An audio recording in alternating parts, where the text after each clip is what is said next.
Ugh!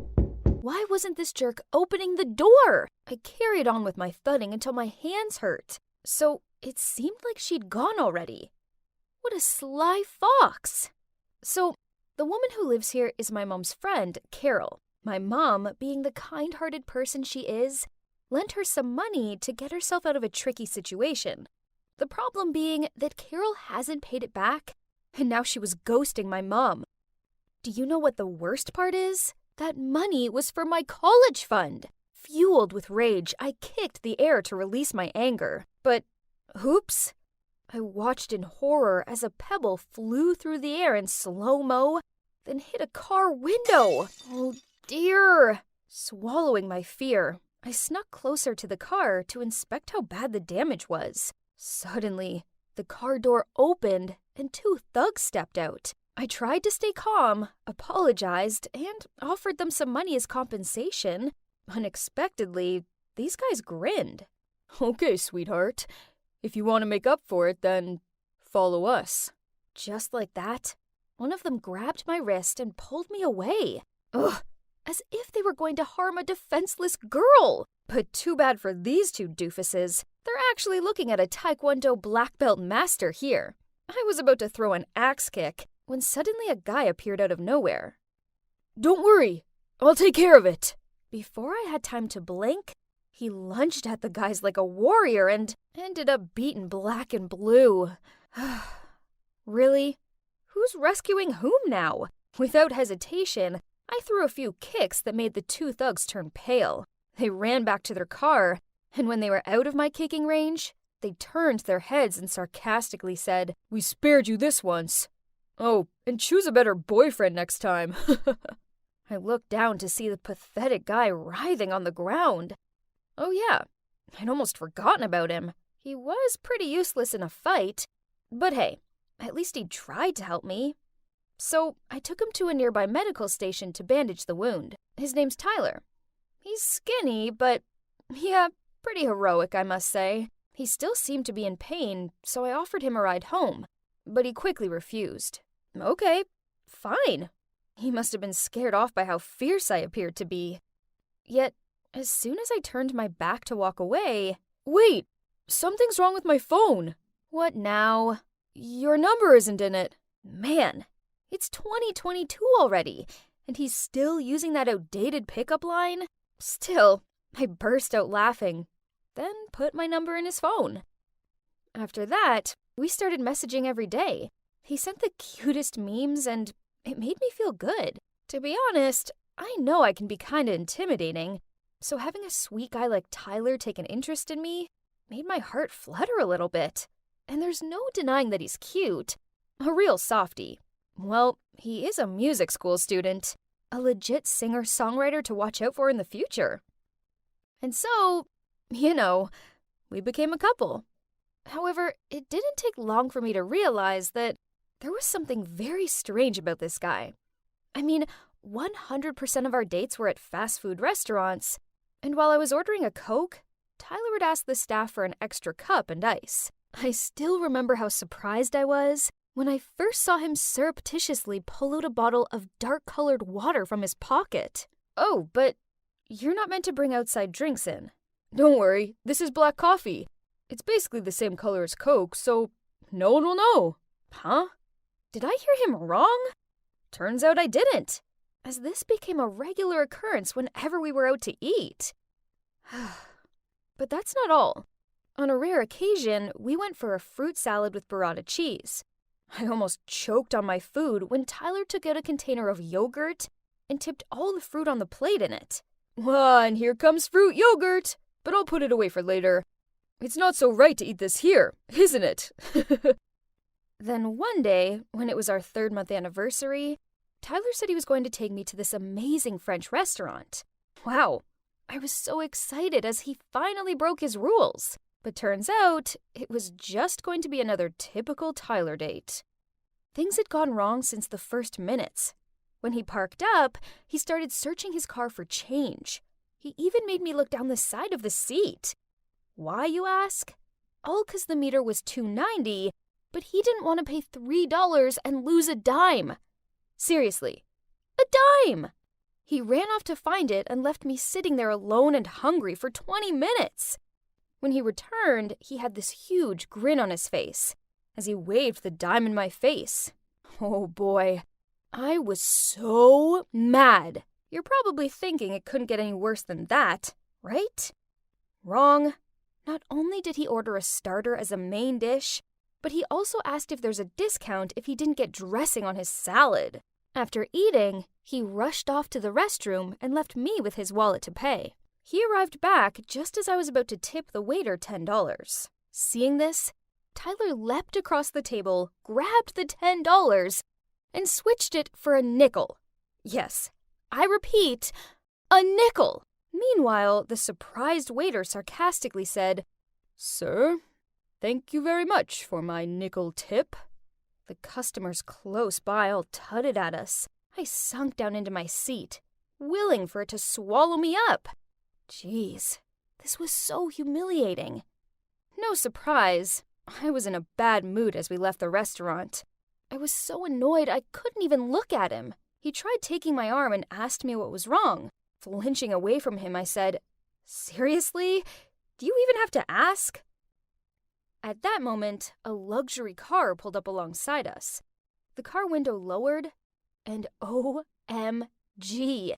Inside was Victoria T, this popular teen singer. Before I could register what was going on, Victoria sarcastically said, "Oh, look who's here. Isn't that my poor ex? Can't gold dig me, so you turn to this girl, huh? But your new plan doesn't seem to be working too well either, honey." And the car sped away. So, it turns out he's a professional gold digger? I mean, he hadn't actually asked me for any money, but there's no denying he was stingy. No wonder he never took me back to his place. There was a time when I was so tired of some family stuff at home that I just wanted to come over to his and rest for a while. But he made some excuse about his house being messy. Now I knew he was just keeping distant with me, so later he could dump me easier without any attachment. I was so furious I made a scene, meaning to expose his cheap shots for the whole world to see. Tyler was so embarrassed he fled the scene right away. Whatever. Good riddance. And since then, I didn't hear anything from him again. But, to be honest, I also felt a bit empty not having him around. I missed getting the cute messages he used to send and the soppy look on his face as he sang love songs to me. Oh boy, I'm a big cheeseball, aren't I? Then, one weekend afternoon, I was taking a walk when I happened to see Tyler come out of a cafe. Does he work part-time here or something? So I hid behind a corner and then followed him. I have to admit, I was curious about where he lives. But wait, this road is so familiar. Huh? And it led to Carol's house, the woman who borrowed money from my mom. I was still full of doubt till he pulled out the key to open the door. Ugh. Like mother, like son, huh? So, you both like to scam people, huh? Pay us back now. Stacy? Shut up! Scam's over. Pay us back. I'm sorry, but my mom's in the hospital now. So, I heard him out, and turns out it was just Tyler and his mom, and his dad had run off with some other woman when he was just a little kid. Growing up, times were hard, so his mom borrowed money to pour into stock investments, intent on providing them with a better life. Unfortunately, this only led to huge debts. All this stress was detrimental to her health, and now she was in the hospital, and Tyler had no other way but to live frugally to pay all the debt and hospital fees. Stacy, I'm so sorry for hiding all this from you.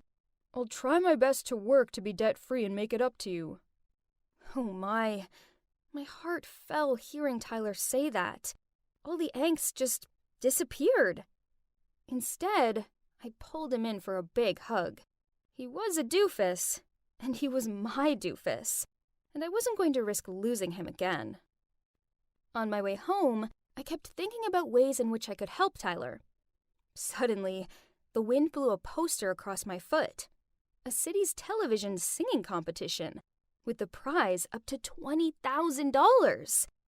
That's it, Tyler. Why not? This was definitely a sign. I sent Tyler a picture of the poster and told him he had to join. He was also really keen on the idea and started practicing really hard every day. He texted me each time he finished practicing, sometimes even at 2 or 3 a.m. The big day arrived. Tyler looked so cute in the suit I'd arranged for him. When he hit the chorus, our eyes met, which made me feel so sentimental. But out of nowhere, Victoria got up on stage, snatched the mic from his hand, and said, "My apologies to the audience, but I have to expose this person. He and his mom manipulated people into giving them thousands of dollars, then never paid them back. This kind of man doesn't deserve to be here on the stage. He'll stain the whole competition." Vic, I appreciate your feelings for me, but I already have the one whom I want to protect. I wish you could find someone good for you and better than me. Ladies and gentlemen, it's true that my family is in debt, but we do not and never run away from this. No matter how tough our lives are, I still live true to my conscience and my passion for music. I came here with a pleasant and carefree attitude, so I don't care what people say about me. I just want to give all of myself to music and the audience. Thank you. And now, I'll carry on with the performance. And then he started singing the song he wrote for me. At that moment, the music nerd was no longer there. Instead, there was a man with incredible inner power. I'm so proud of you, Tyler. Guess what happened next? Tyler won the first prize. I was bursting with pride. Then he immediately came to my house to give my mom the money. Huh? Please take it. Thank you for helping my mom when she had a hard time. Please find it in your heart to forgive her. She's sick and could use a good friend. Oh, but the thing is... So, turns out, Tyler's mom didn't borrow my college fund money. The two moms talked each other into stock investments. When they lost it, my mom didn't dare to tell my dad and me what she'd done, so she fabricated the whole lending money story. Ugh, Mom. Unacceptable. After that, the three of us went to visit Tyler's mom at the hospital and gave her the prize money to pay off her debts. She burst into tears. Then the two moms hugged and apologized for being so stupid that their kids had to deal with the consequences. Crazy, huh? But you know what? Thanks to all this drama, I found the one who was also the debtor of my life.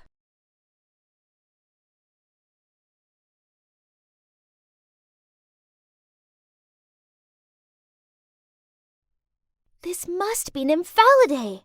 No, it's Amethusidae. Look at the pattern on its wings. Oh man, how can they be so obsessed about some dumb insects? Yawn. I walked over to Caden and pulled on his sleeve. Caden, let's go take some photos by the stream. It's... Gloria, you just made it fly away. It flew away by itself. Not my fault. So bothersome. Why are you following us? Didn't you say we were enemies? You must be wondering who that guy is, and why he's so moody. He's Caden, the boy I'm trying to win over. It's down to him that now, a girl as amazing as me has to spend her entire weekend trapezing around the woods. Ugh, I don't even like insects, and I really dislike his sister, Chloe. About the enemy thing, well, it is sorta true. You see, Caden's my neighbor, and somehow he always managed to appear at the worst possible moment and sabotage my things. One time, I was climbing over the fence to sneak out with some friends when Caden showed up and he made a scene out of it. So my dad immediately dragged me inside and gave me a prize of 1 week being grounded. Another time, I was innocently sitting in the garden copying an essay off the internet when once again, Caden appeared, saw what I was doing, and made a fuss about it. So, yep, you guessed it. My dad overheard and grounded again. This poor Gloria. Ugh! I really did hate his guts back then. But my feelings then changed 180 when he once saved me from drowning. Well, I wasn't actually drowning, I just had cramps. But the fact that he dove in to save me was enough. Since then, I only had eyes for him. But no matter how hard I try, he's always so cold towards me. There's no way I'm giving up that easily. You see, someone as dazzling as me has a habit of getting what I want. With this in mind, I ran after them. But a branch got in my way, and I rolled down a hill. Everything around me was spinning. Then the world went black. Gosh, my eyes. What was with the blinding bright lights? I tried to sit up, rubbed my eyes, then saw Caden frantically running towards me. "Gloria, you're awake! Are you in any pain?" Oh, yeah, right. I fell and fainted. But hold on. Is Caden worried about me? If only he treated me like this all the time. Suddenly, an idea flashed through my mind. Aha! "Gloria, are you okay?" "Huh? Who are you? Why am I here?"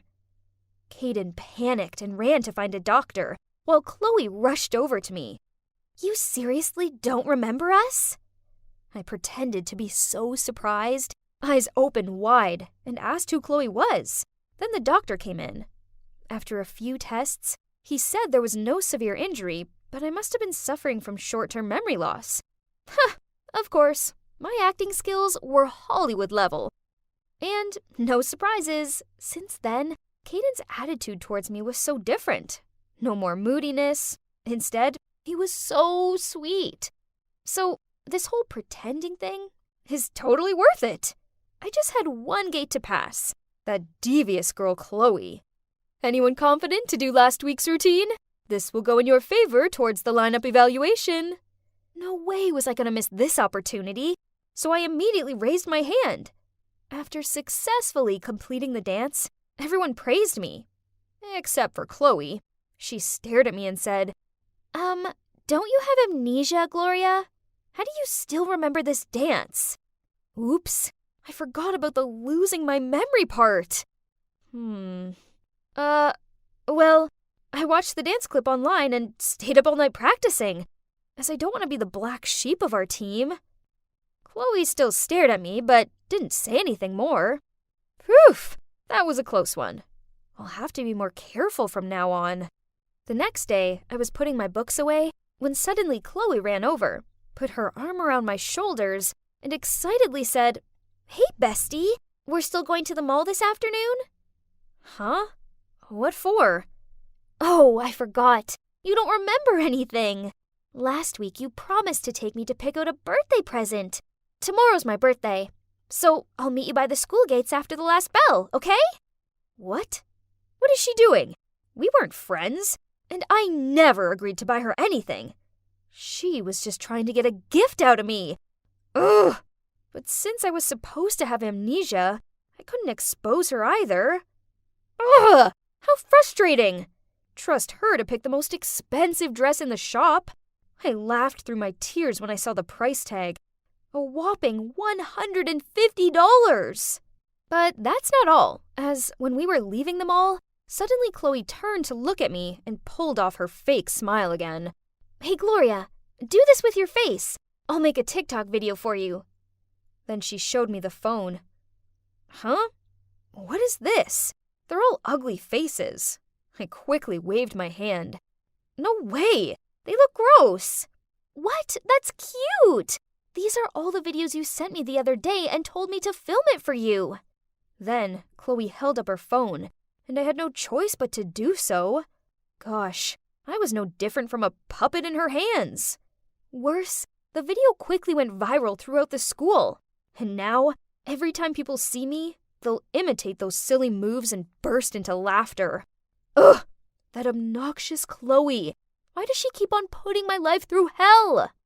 This weekend, there will be an overnight nature experience. Everyone seemed excited, except for me. Nature was boring. Then suddenly, Chloe spoke up. "Miss, my brother, Caden, is studying biology. Can I invite him to come along and help?" My ears pricked up on hearing Caden's name. Of course, the teacher agreed. This meant a whole weekend of being with Caden and sitting by the fire, leaning on each other's shoulders, and gazing at the stars.